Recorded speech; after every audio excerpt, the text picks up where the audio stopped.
out there. Today I wanted a chance to talk about questionable management practices in your workplace.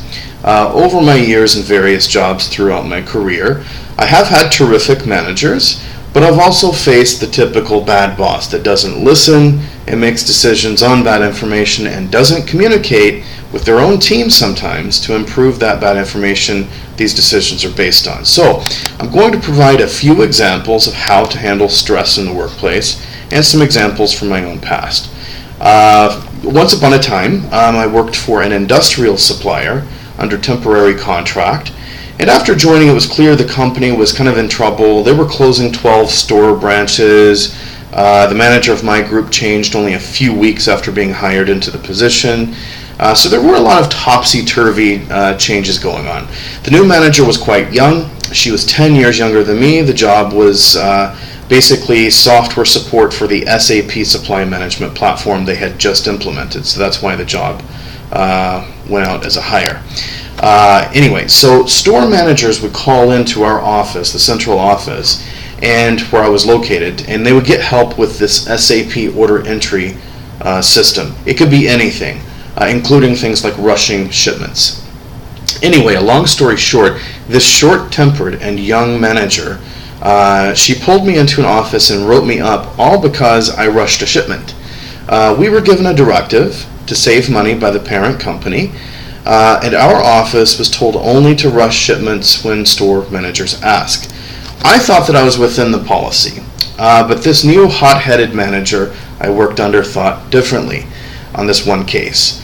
When in the meeting, it became clear this particular boss didn't know what she was talking about. She started arguing over semantics and the use of language, and in particular, the fact that I requested rush by air specifically in the instructions. And then she proceeded to tell me that a package didn't need to go by air from Toronto to London, Ontario, which if you're out of the area, that's about a 2-hour drive.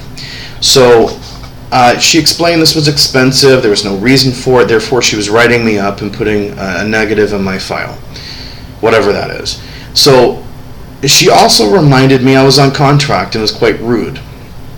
I had to explain to this young, hot-headed, inexperienced boss that just because the notes say rush by air, it doesn't mean it physically goes in the air. I explained that the warehouse, not our software support desk, chooses which carrier to rush it with. For example, if they use Canpar or if they use FedEx or whatever is the shipper. It's a time-definite service, not a mode of transport, so there would be no cost difference. Anyway, like a typical bad manager, she didn't admit being wrong and correct, she just doubled down. And I just shook my head and I moved forward. So what are some lessons you can draw from this situation? Truth be told, there's not much you can do. It is important when you have disagreements at the office, especially with a boss, maintain your professionalism. That doesn't mean you don't offer dissent and you're not honest and forthright. I did tell this particular boss why they needed to reconsider the decision to do a disciplinary write-up. But ultimately, if you're in the environment that I was in, an unstable company, management that's shifting frequently with poor decisions and bad attitudes, your best move is just to migrate toward a better job. Sorry to say, workplaces are dictatorships. They're not democracies. They're not required to listen to employer input. It's only if you have a good boss that's the case. In this case, I did end up getting a new job within a month after that meeting where I was written up.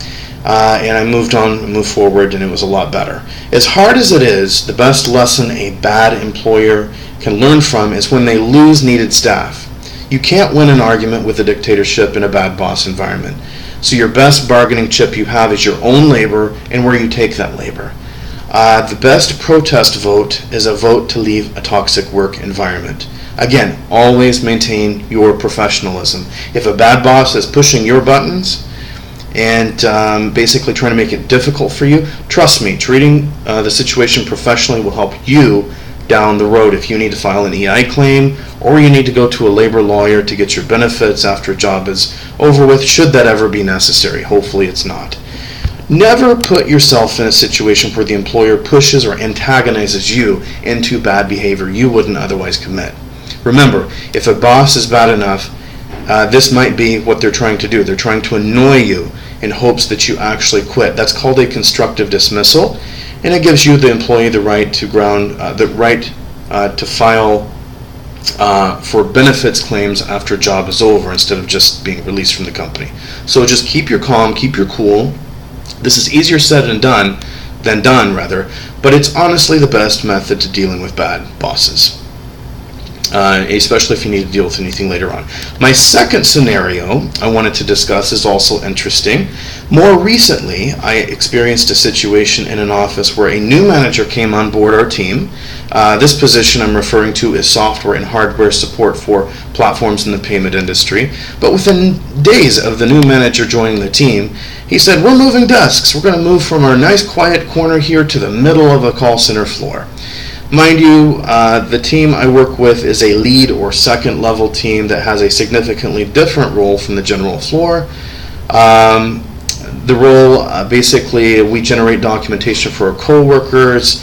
We provide support when they are not able to handle their calls, such as an escalation or manager request call. And we take direct requests from other groups like relationship managers when they need help with programming and setting up accounts. The role is varied, and it's a mishmash of work that comes from a lot of different departments.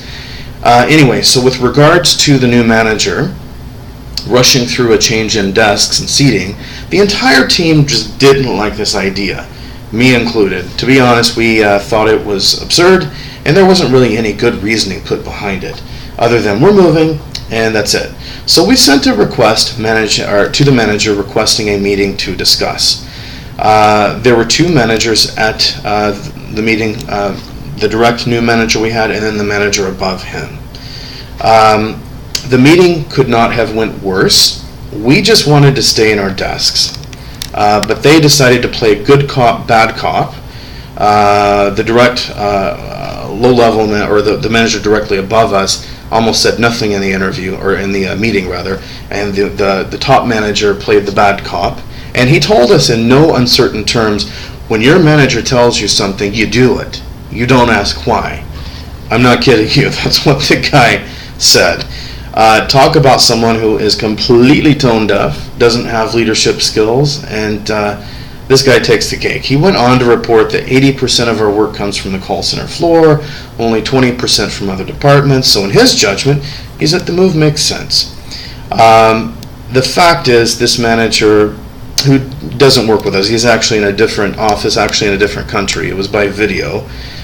This manager above our group, he might be looking at a spreadsheet that says, and he's looking at data, he's probably looking at data that says we take 2 or 4 calls from the agents in an average hour, whereas we might only get 1 request from a relationship manager over that same time span. But here's the kicker. If a relationship manager comes over to your desk or sends you an email, they might have like 5 or 10 accounts or cases you need to adjust. It's detailed work, and it's something you're doing. You're not just assisting the workers whenever they call you for some advice. This is actually work you do, and you have to go through a list of items. With a call from one of our call center colleagues, we're just advising them, here's how you do the work, you go do it. When a relationship manager comes to our desk, they are handing us work that requires a lot of programming, like I just mentioned. It might have 5 cases in an email. It might take 30 to 45 minutes, depending on the situation. But you have to create logins, you have to create all kinds of rules and stuff in the software scripts. Anyway, we might have to make an outbound call to their help desk, which may last for an hour. They're talking about the customer. So basically, the fact that the spreadsheet says there's 4 calls from the general floor versus 1 email, which is apparently what he was trying to communicate, that doesn't mean a great deal, because he doesn't understand what each of those service issues entails. Did any of these facts change the manager's opinion, though? No. As many managers do, this guy doubled down, just like the other example. So we were given desks literally with half the desk workspace in the middle of a very loud and distracting call center floor, working in a department that doesn't even generate the majority of our work. It doesn't make any sense. But at the end of the day, it was made clear our opinion didn't matter, and that, my friends, is the perfect example of toxic leadership. If you're a manager viewing this, what I can tell you is your best management skill comes from listening. changing whatever you need to change with the information you're provided.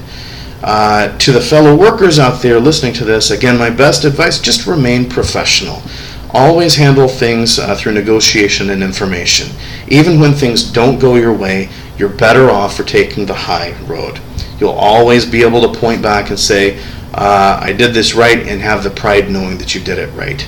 And in this last case, the last scenario I gave was not nearly as bad as the first one, but we are still diligently working on trying to communicate that same message with our manager still to this day, that the difference in the workload. They still don't seem to get it, but that's what happens when you have the manager over a manager, which happens to be in a different country 1,000 miles away. So thank you for watching. Feel free to opine below of your own experiences of workplace hysteria. Have a good day, guys.